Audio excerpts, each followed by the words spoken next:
It's 5 to 7. He looked to the heavens when he heard the engines hum. A sky full of planes and each one with a bomb.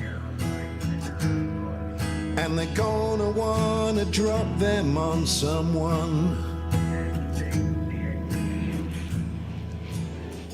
It's 5 to 7.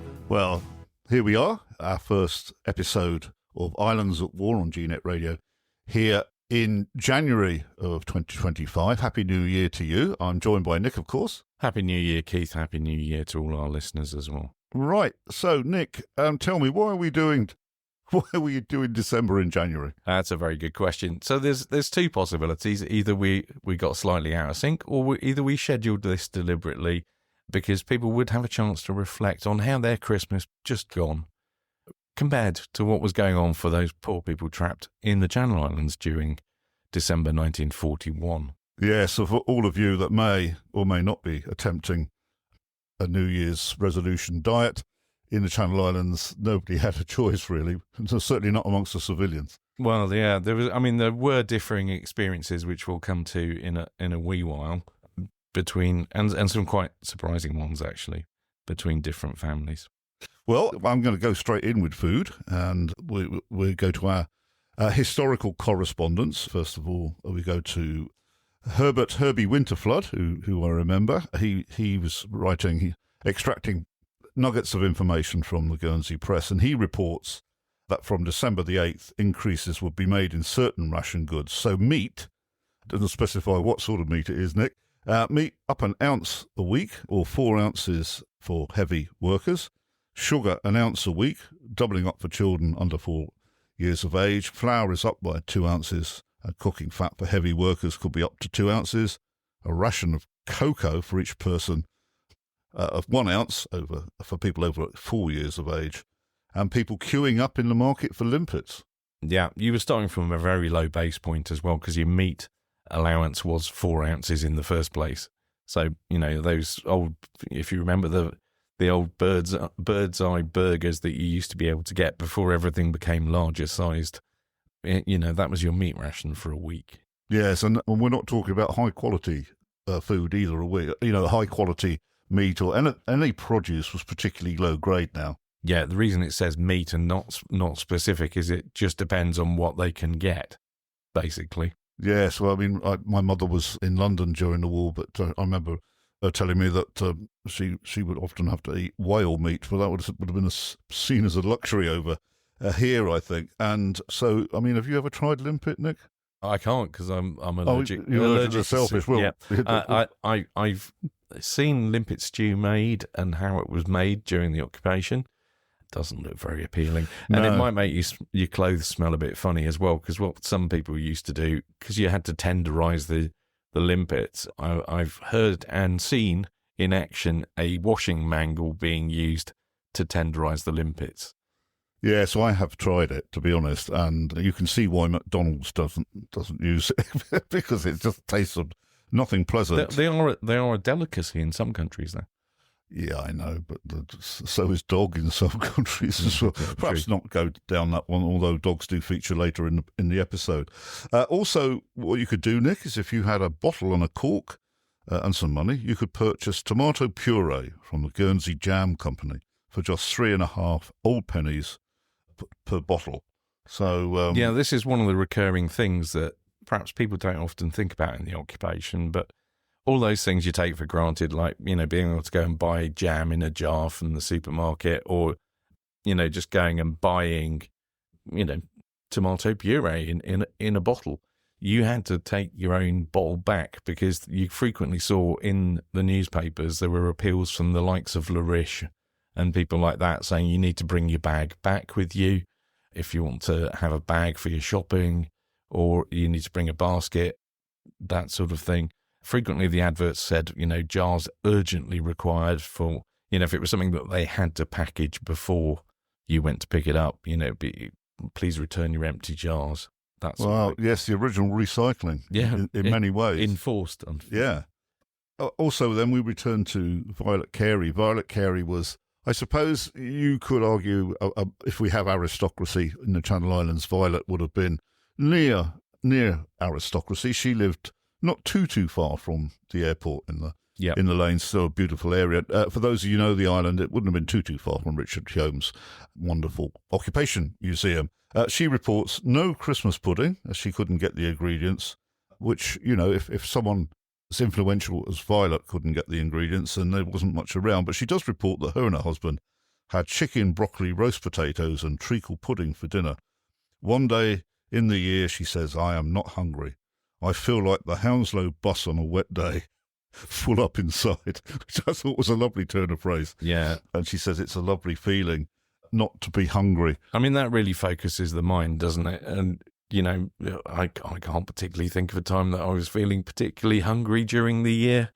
You just go and help yourself to a biscuit or something like that, and just go and get a snack of some description. So for Violet to be saying, this is the one day of the year when I'm not feeling hungry, that really sort of focuses the mind. Now, it's quite interesting that Violet has not been able to obtain some of the things that she wanted, because that certainly wasn't the case for others that were prepared to go out onto the black market and risk buying black market stuff if they had the money to do so, as we'll see later on when we get on to talking about Christmas Day. Yes, well, in Christmas 1941, my father would have been 7, and it's no lie to say that the occupation traumatised him. I always say to my children and my grandchildren, my dad, was hungry from the age of about 5 till he was 11.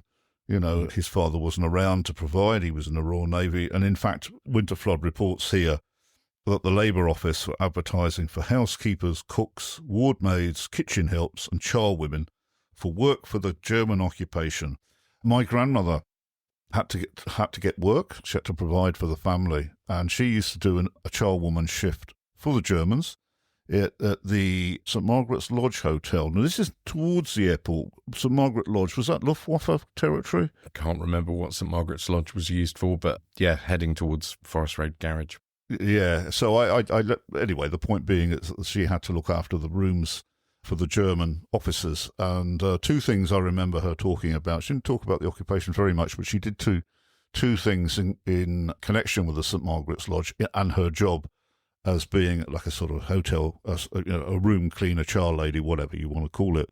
And one is that she used to leave around about 1 o'clock. She did the early shift, and she used to walk through the kitchens. And this was for 2 reasons. And the first one being, if there was nobody around, and there was always a big pot of soup on the stove, and there was always a big sack of salt in the corner. And if there was nobody around, Gran would get a big fistful of salt and throw it into the salt pot, into the soup to make it almost inedible. And the other thing I remember her saying was that she managed to get a whole load of vegetable peelings once, and slave workers were being driven along the Fort Road, and she threw the peelings to the slaves, and she got into a lot of trouble for doing that. The other thing is, Nick, there was some people auctioning off cattle and poultry. Auctioneer Mr. C. Frampton was advertising sales at farms and addresses throughout the island, so he would have been going around the island and conducting these auctions.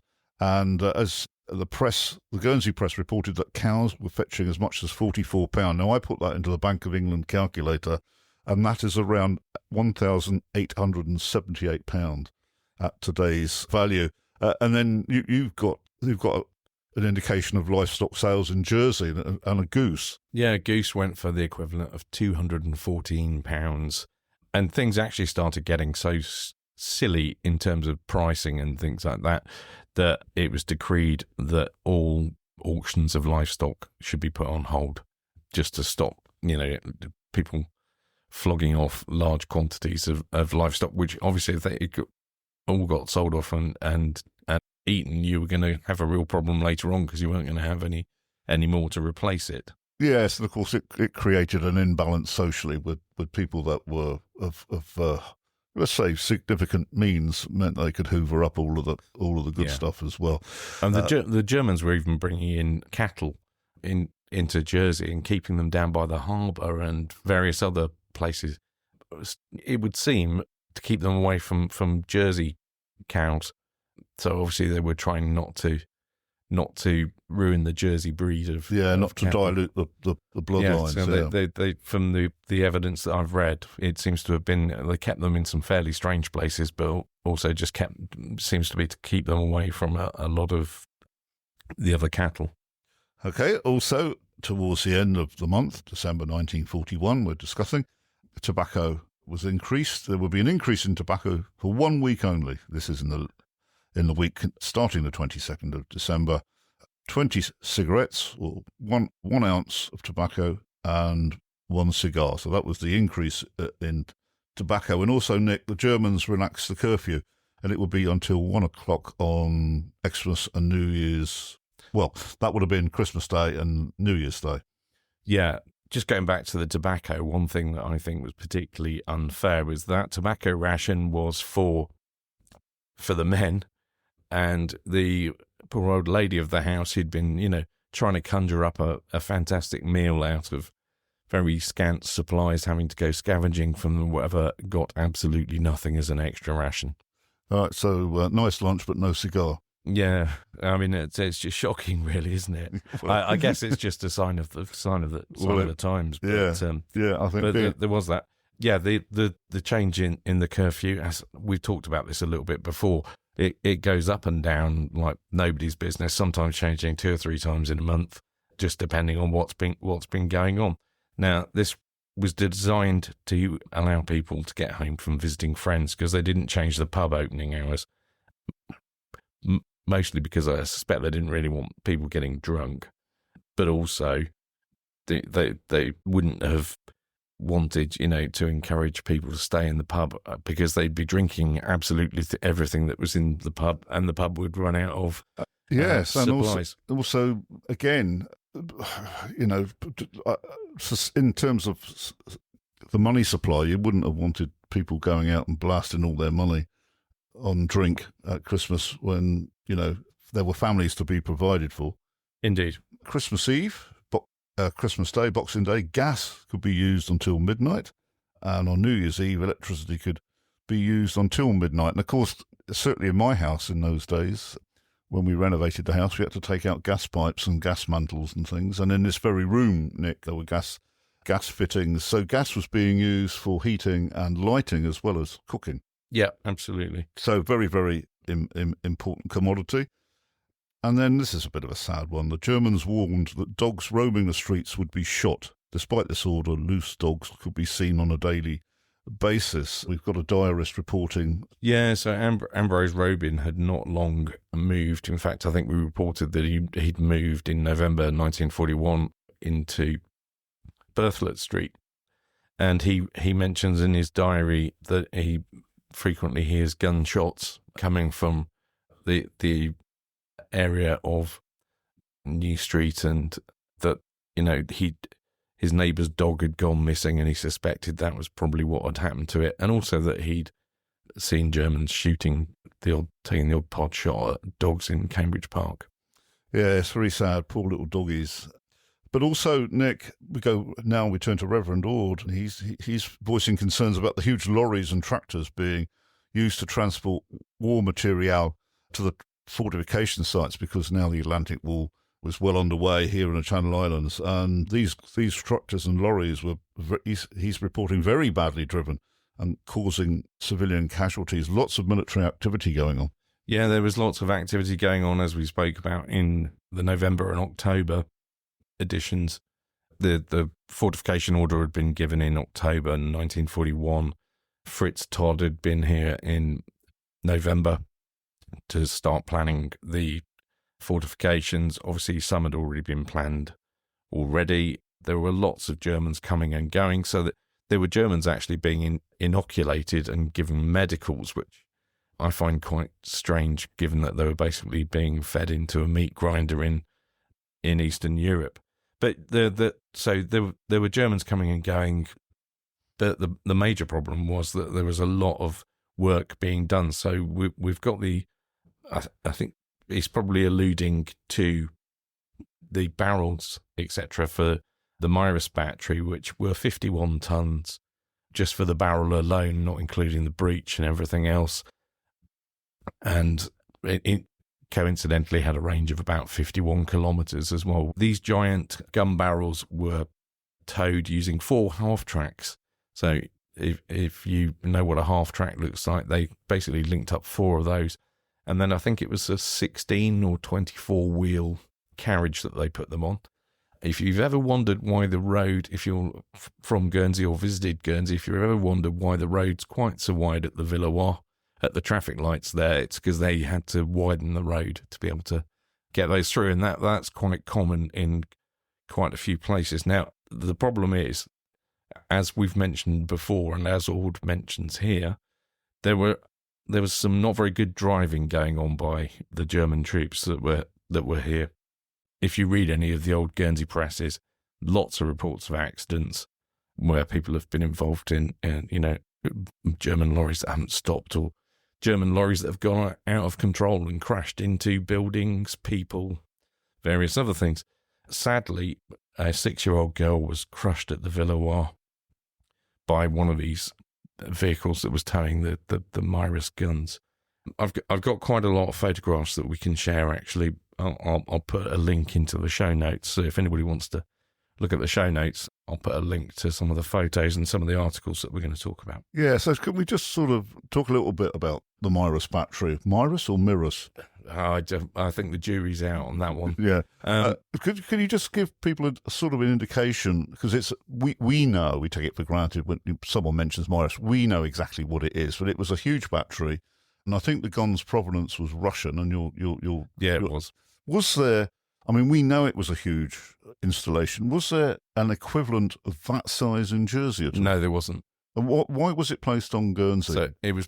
In fact, could you give us a little bit of just general background on it? Yeah, I mean, we talked about Mirus in episode 2 of the Fortifications podcast. So if you want to go back and listen to that, there's quite a lot of detail in that. But essentially, it was put here because we were the furthest west, so you could project your force out to protect your shipping coming from the west. So in theory, you could be protecting U-boats and things like that, returning, going back to the French ports. You had a fairly long reach up to past Alderney and also down towards Jersey, so you could cover a lot of sea, whereas you didn't need as big a guns on the likes of Jersey because you're much closer to the coast of France, so you didn't need to have.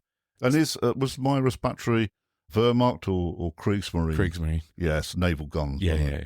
And this barrel that you're talking about, and this 51-ton barrel, this has Russian provenance, hasn't it? Yeah, it did. I can't remember off the top of my head exactly the story, but it's from a battleship, isn't it? It was from a battleship, and it got captured. It was sent to the Krupp factory in Germany for some modifications and a new breech, etc., which I think weighed, from memory, about 36 tons, something like that. So yeah, there were 4 of these in the island. Absolutely massive. Yeah, and of course this was all rounded up. They're not here. Let's say regrettably, they were swept up in the drive for scrap metals straight away, almost within weeks of the. No, the Mirus guns went. I think it was early 1950s. Yes, there was another clear upper in about 55, I think, or something. Yeah, like that. There are photographs of people later on with them. But if you see photographs of a big gun in the Channel Islands in an article in a newspaper or something like that, and you'll see a picture of a guy standing on a gun barrel, that's one of the Mirus guns.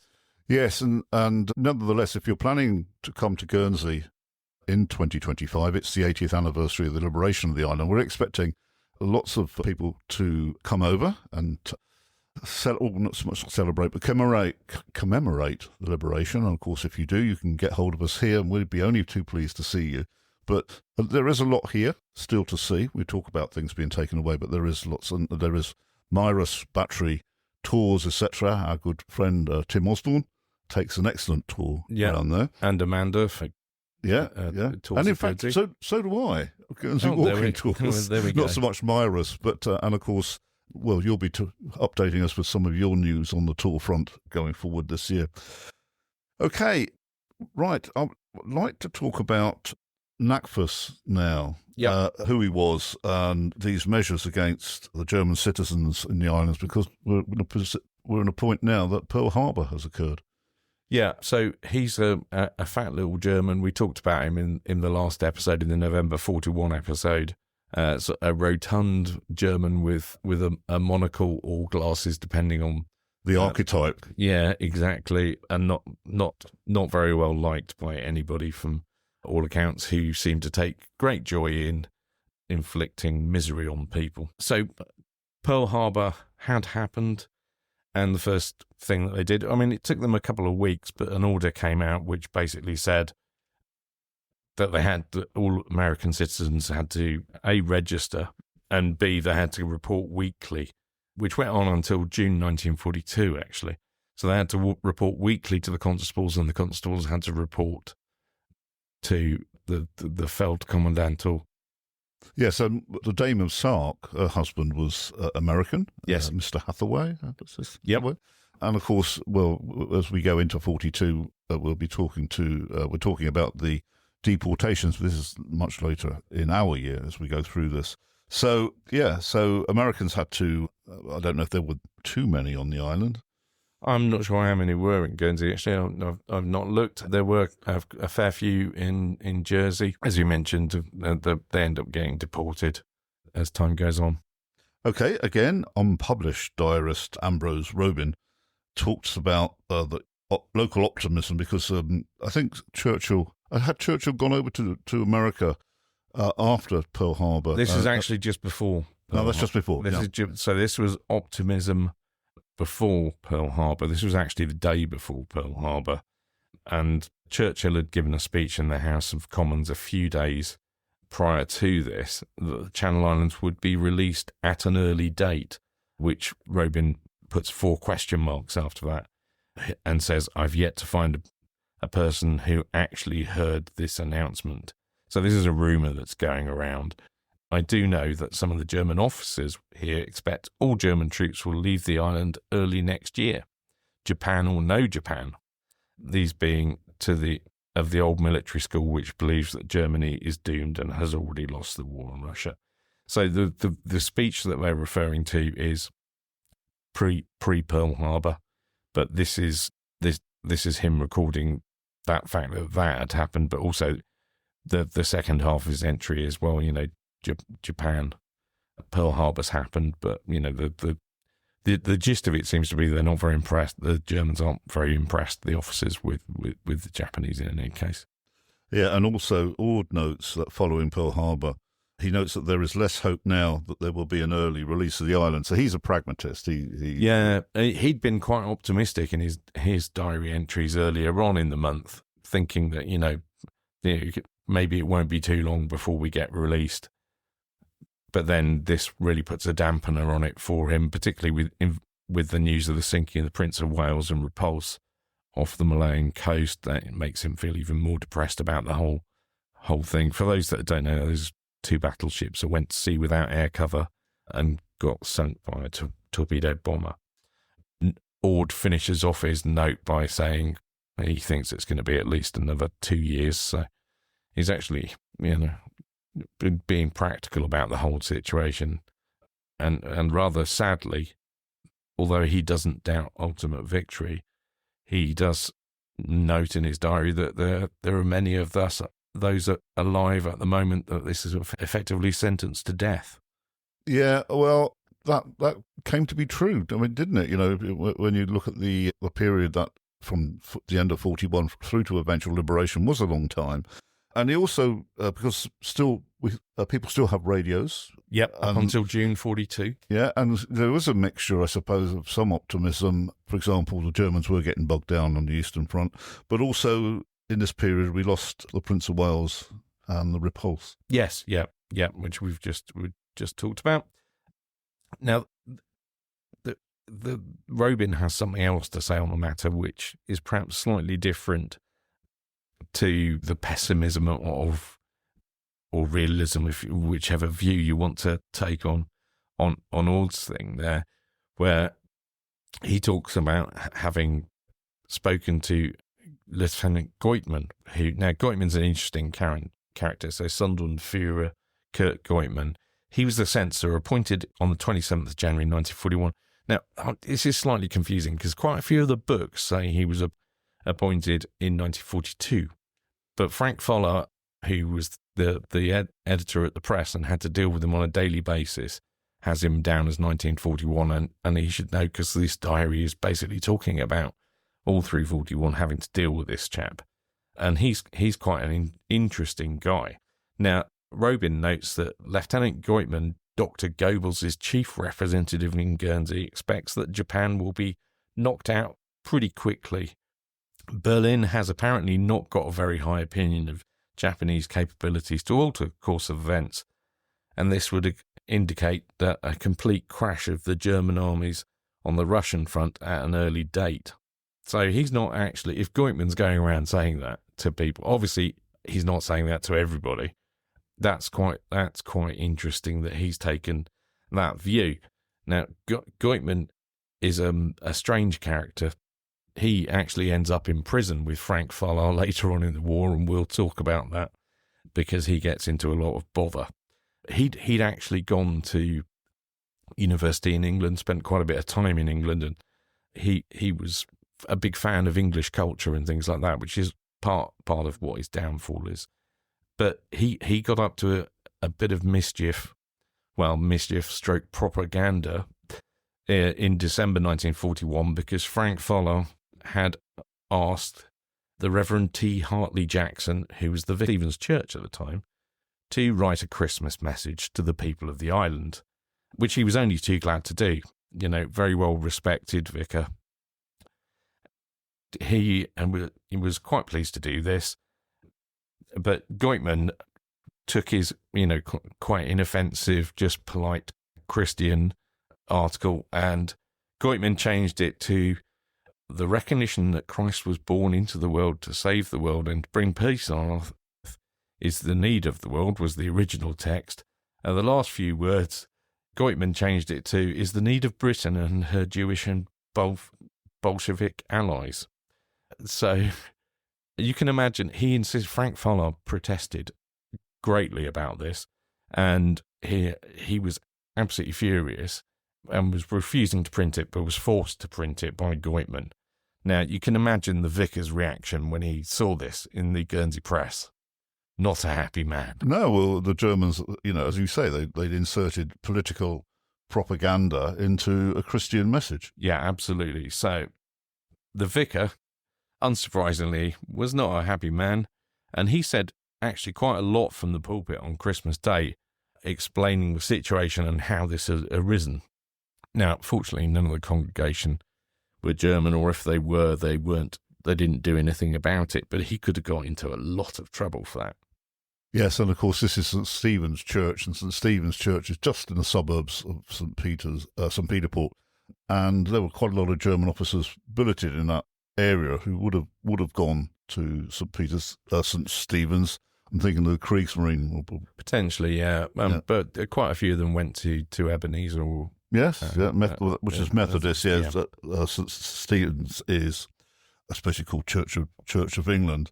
Yeah. So Goitman, what sort of happened to him in the long run? Will he surface at all? He surfaces later because he ends up in prison with Frank Foller for various reasons. So he gets removed from the island at one point, but then he gets brought back. And initially, his downfall is he's thought to be being too soft and too sympathetic.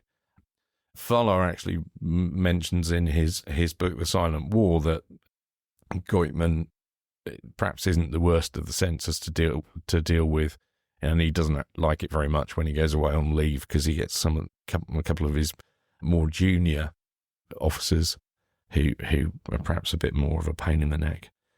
Okay, so we will see a little bit more, or hear a little bit more about Goitman as we proceed through our tales of the occupation here on Islands at War on Gnet Radio. We'll return to Reverend Ord again, and he notes that the pitiful state of locally owned horses and compares them to the German military horses that are well fed. Yeah. we've talked about the Germans before. They like to use the horses both for military purposes, but also the officers like to go horse riding. And we've talked about the horse stables around this area, recording and things like that. But yeah, they were making sure that their horses were well fed. Yes, and the ones owned by locals were not so well fed, and you could see their ribs, etc. Yeah, well, one of the things that did surprise me was to hear that come the end of the occupation, there was still a lot of German horses. In fact, there was a big stables not far from where we're sitting. So I thought they'd all been eaten, but no. A lot of them got through. Yeah. Although the original ownership of the horses was probably not German. I've got another little snippet here as well, which jumped off the page at me when I was going through one of the unpublished diaries, which was an officer living at the Bray du Val speaks perfect English. He was a former Boy Scout and visited England on several occasions and won a gold medal at a jamboree. And this was pinned to his shirt by King George. He then promised not to fight and is determined to stick to his word. Yes. An interesting... it is interesting because the Scouts were banned in the Channel Islands, albeit they did continue it illicitly with people making their own uniforms, and particularly in Jersey there was still quite a bit of scouting going on because they had that little 20 more square miles to go and do things. So it did kind of carry on undercover. But so I find it quite interesting that this German had been a scout. Yeah. The other thing that was just really, really, it's heartbreaking. Really, it's the reports that people going into St. Peter Port Christmas. There's just nothing in the shops. The shops are closed. Yeah, and there's just one of the diarists talks about this rather pathetic couple of twigs in the window and paper lanterns and things. And St. Peter Port must have been a ghost town. And the same for St. Helier in Jersey as well. Across the islands there was very little, even by you're only talking 18 months into the occupation. Do we have something from our Jersey diarist here? Yeah, so Philip Lesota, who we've talked about before, he was a young man. He was December 1941. He would have been 30. And he was the manager of a builder's merchant, and he talks about what his Christmas day was like. So I think we can run through a couple of these Christmas days because they're quite contrasting in terms of the experience.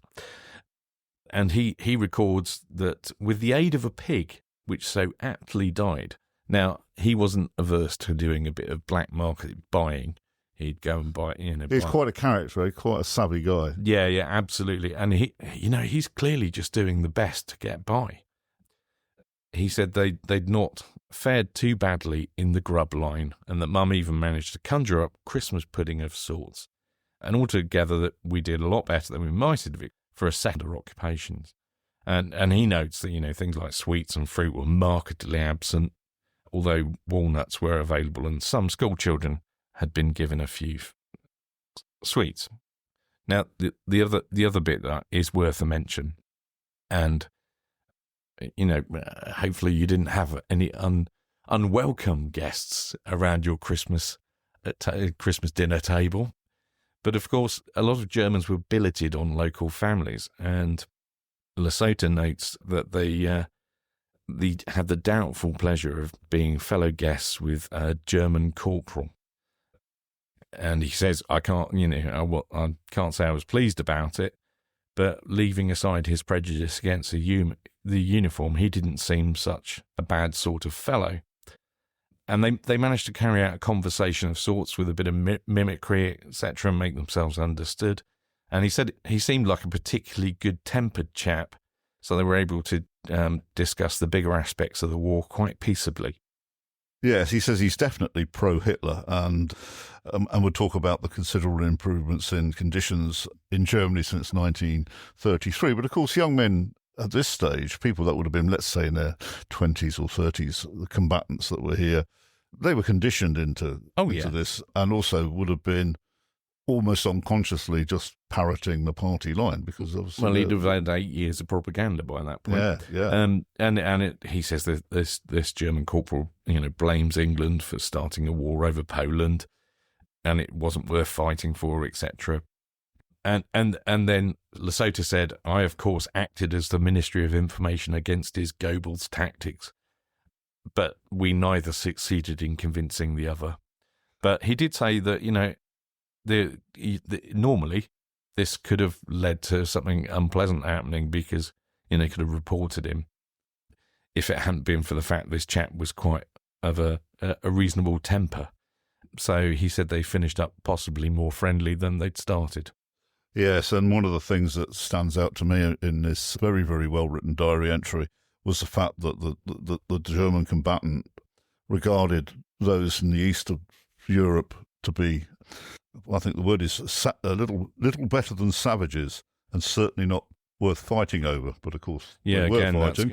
That's going back to all the propaganda. Yeah, really. And he seems to genuinely look forward to a time when England and Germany should be friends, and so this was something that had been pushed and now absorbed by combatants, and of course something that I suppose they would reinforce within themselves, having been stationed on British territory. Yeah, absolutely. And mixing with civilians in this particular case in an amicable way. Yeah, sorry, as amicable as it can have been. But I can imagine that there were people that found it very difficult that they had Germans billeted on them around Christmas, and what do? Do you invite them to join you for lunch or what? Or do you have any choice? Do they just invite themselves? I suspect quite possibly the latter. Yeah, because there must have been. There must have been barracks around the. There were. So yeah. People weren't just all of the combatants weren't foisted upon people. No. But you did get a lot of people who had people billeted on them. My great grandparents did, for example. Do we have another entry from Ambrose Robin? Yeah, we do. He talks about their Christmas, and he started out with a walk with Tim, which was his dog. Obviously on a lead, I would imagine, because he was keeping a close eye on him. And then his aunt Marion and Lila arrived soon after he got home, and he hoisted a Union Jack in his house across the dining room, and they had their Christmas dinner under the old flag. And he records also that how they'd managed to create a meal almost as good as preoccupation for this event actually beats him, because they started with a fine stew of rabbit and beef. Now, obviously, the rabbit was probably in there to make up for the fact they didn't have an awful lot of beef to go in the first place, with a good supply of vegetables, followed by a tip-top Christmas pudding. The raisins were dried grapes from Aunt M's greenhouse. And then they had a lovely rice pudding. So this is one of the things where if you had the space to be growing things, and you could get away with not giving too much of it to the Germans, then at this point you could potentially have a decent meal. Yeah, I think some people became sort of quite savvy and were disciplined enough to keep things back, knew how to preserve things, and one of the diary entries for Christmas 1941, I suspect, are going to be somewhat different to the diary entries in Christmas 1942 and 43. Indeed. And he also mentions that they had several toasts to their hostesses, absent friends, relations, victory, etc. And when all the clearing up was done, they were treated to a piece of chocolate and toffee. Sounds quite civilized. Yeah.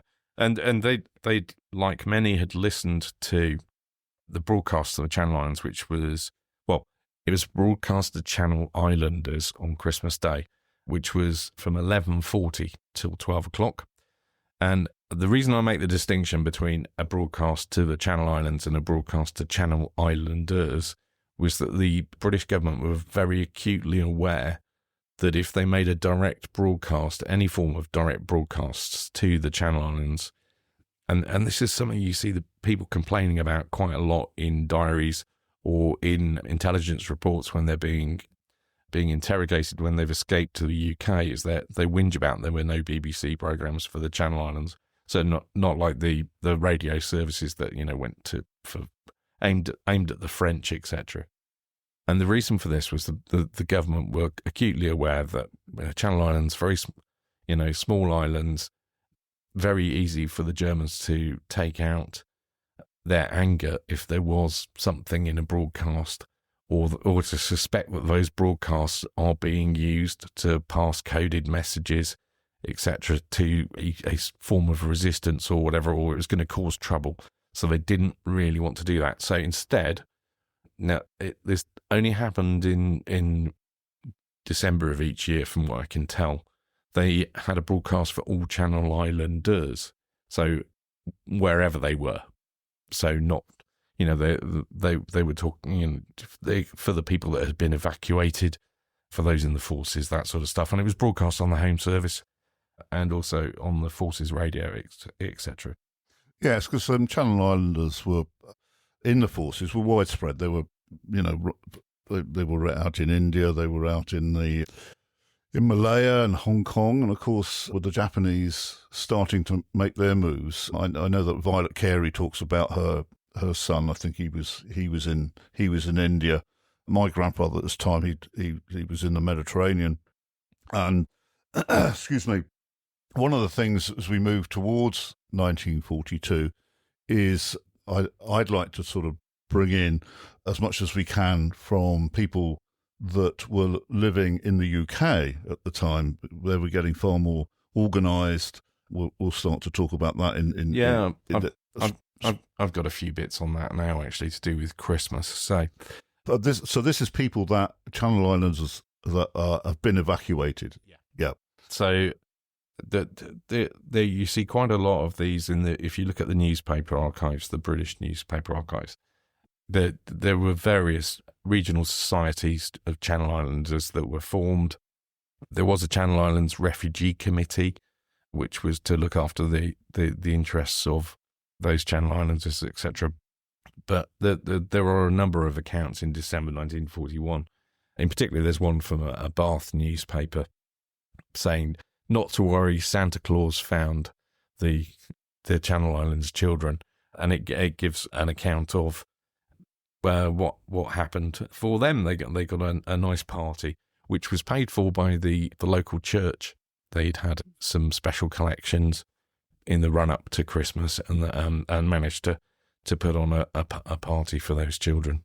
Because evacuees were pretty settled now in the UK. The two main points, I think, were the people in the Manchester area and also up in Glasgow.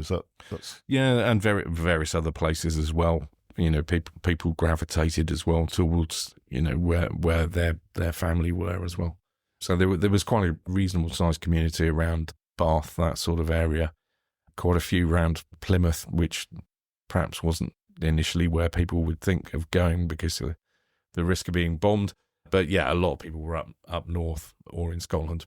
Yeah, my grandfather, when he was on leave, he would go either to Portsmouth or to London. His two sisters had married Englishmen, and they were there. Both of them, in fact, got bombed out at one stage. And then I've been following up on the activities of my great uncle, who was in the Merchant Marine at this time, and he would go to my aunt out in Rhyl, in Wales. Yeah. So and it wasn't lost on the government.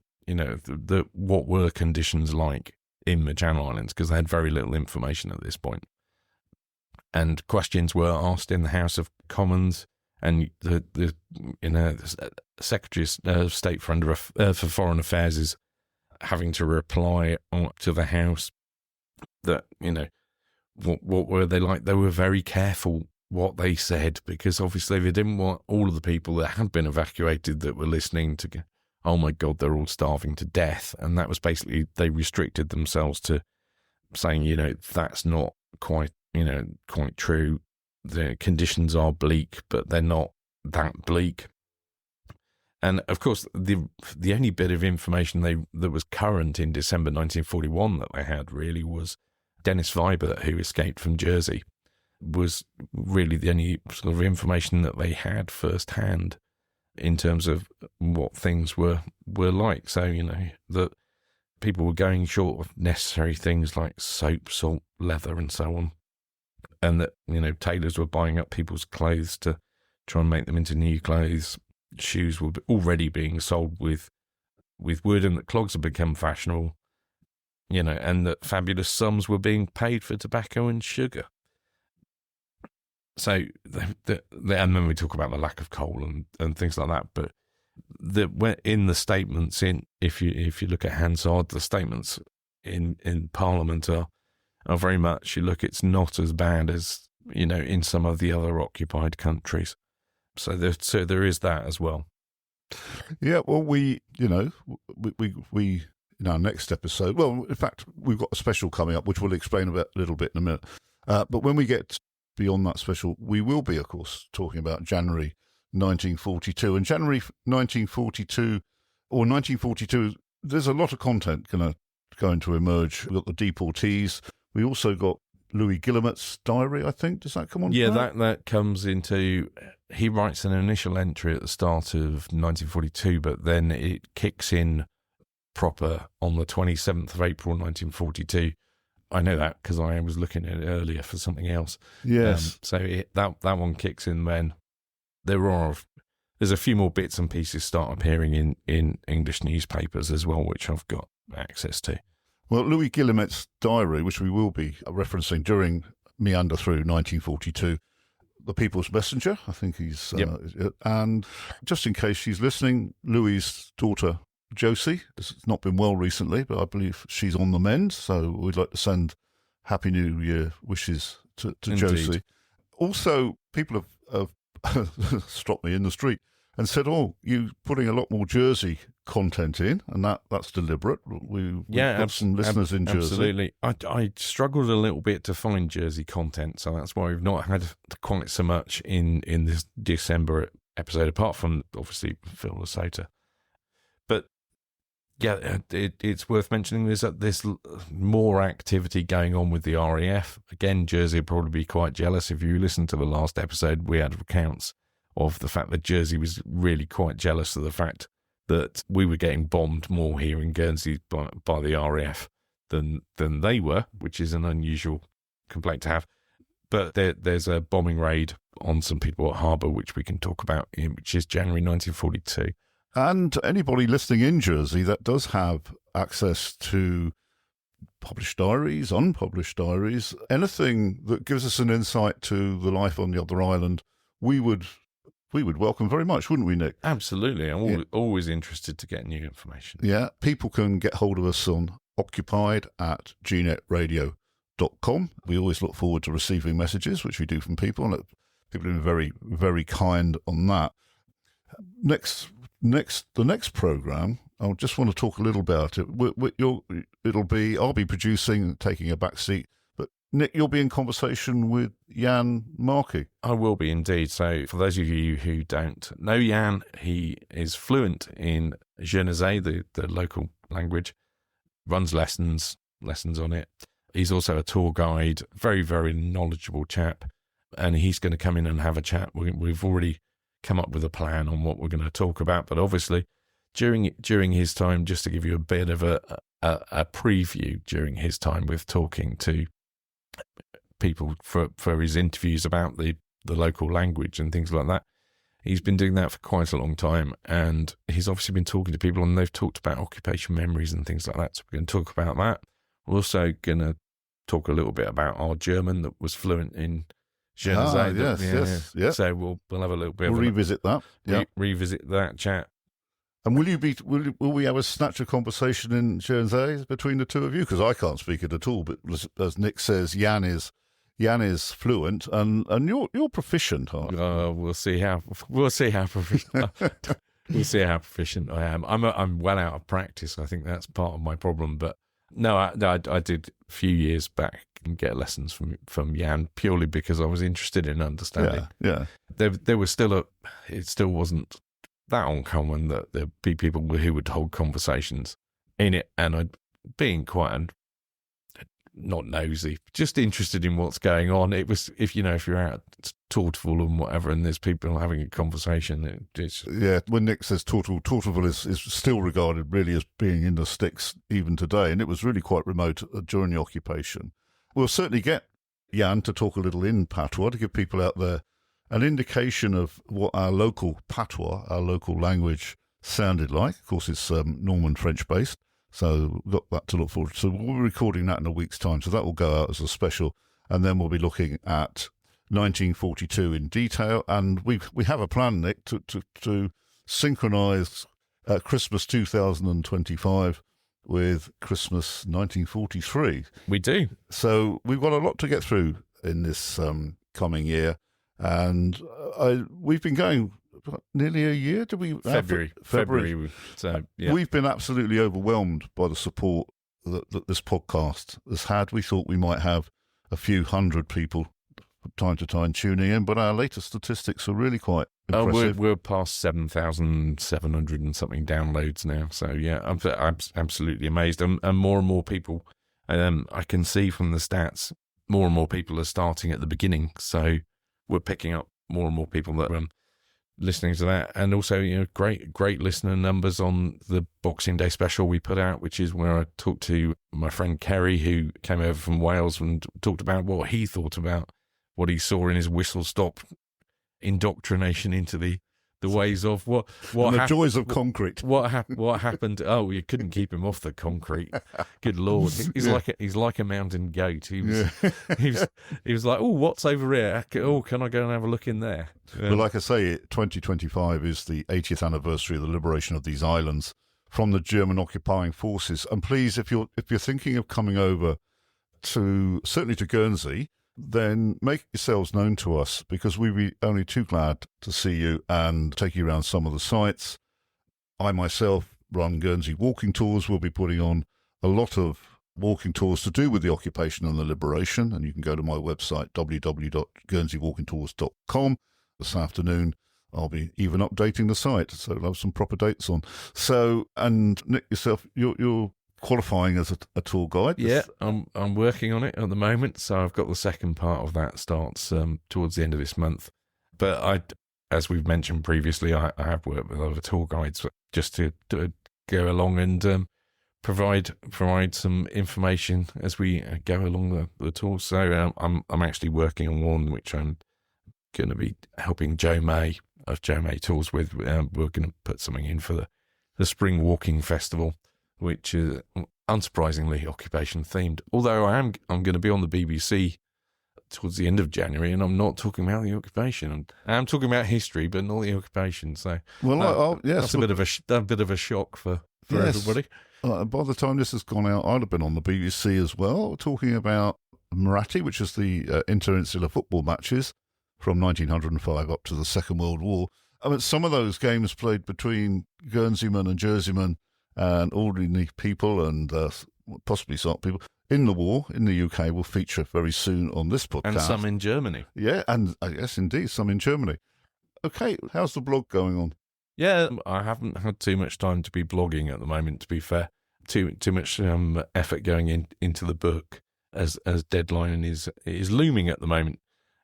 So, yeah, busy working away on that. Okay, so we're looking forward to 2025 and 1942, and I think there's actually been three of us in the room while we were recording this. Myself, Nick, and a bloody great big mouse has just casually strolled across the studio floor. I'm not sure about his interest in the occupation. Well, I've called him Nigel because I'll be making plans for him later. Okay, so that's our first episode of 2025 recorded, although of course it is December 1941. So, as I say, Happy New Year to everybody out there. Gnet Radio is funded and sponsored by Guernsey Arts, and we're not just a documentary program station. Go to Gnet Radio, www.gnetradio.com, and pick up some of our music programs because they really are rather good. And so, Nick, it just remains to remind you that I'd like you to come in and talk about music at some stage on one of my other programs, and wish you and all the listeners a Happy New Year. And we'll catch them and all of us in the next episode. Happy New Year, folks. A little bit of Jim to take us away now. Happy New Year, and thanks for listening. It's 5 to 7. He looked to the heavens when he heard the engines hum. A sky full of planes and each one with a bomb. And they're gonna wanna drop them on someone. It's 5 to 7. All his friends and family had gone. Left on a ship 'cause they knew what was to come. But someone had to stay to carry on.